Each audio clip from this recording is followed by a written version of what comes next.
Michael Cirami doesn't believe in miracles. He's the fund manager who bet against Greek debt in 2005, a trade he calls his lottery ticket, but we like to call the other big short.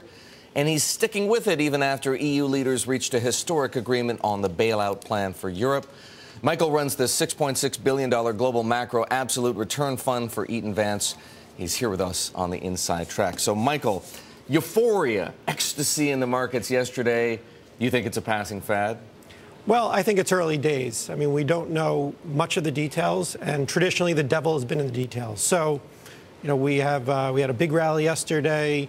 We seem to be sticking with it for now. Markets are somewhat flat, but we'll have to see. I mean, we'll know details in the coming weeks, but it's really early in this process. But the details alone, are they enough, in your opinion? Is this one deal enough to, quote-unquote, save Europe, or are you sticking with your bearish view? No, I'm sticking with the bearish view. It's not a comprehensive solution. When you think about the problems, there's a debt problem and a competitiveness problem. There's very little in the text that solves this. Even the Greece haircut, if we talk about 50% on the private sector, they're still projecting debt to GDP at 120%. That is not consistent with sustainability. So I think it's somewhat of a missed opportunity. They should have went much larger on the haircuts. They should push the debt to GDP way down to instill confidence in the markets. I think they would have gotten a better result. When you say much larger than 50%, what number do you have in mind? I think a good point would be 75%, all the debt. The debt held by the ECB, the bilateral loans, that would bring the debt to GDP level around 40%, comfortably below the Maastricht criteria. You put in good reforms, and then you might get the private sector coming back in. What about the rest of Europe? Look at what's happened to the credit default swaps in the last couple of days. Spain down to 294 from 380. Italy down to 380 from 456. France 148 from 188.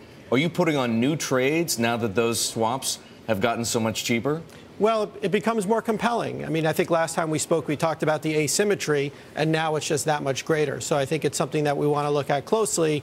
I think it's early days to talk about, exactly what we're going to be doing at the moment.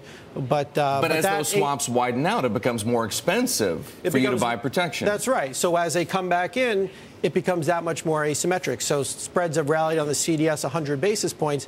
How much lower are they going to go? Are we going to go from high 200s to 200 to 150? Every move down, you get this massive asymmetry that builds up.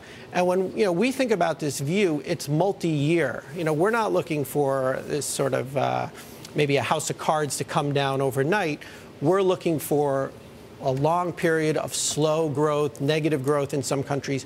Take Spain, for instance. Unemployment just came out, ticked up even higher, 21.5%. So this malaise is still going on, and I think it really creates opportunities to be short this debt. All right, Michael, great to see you here.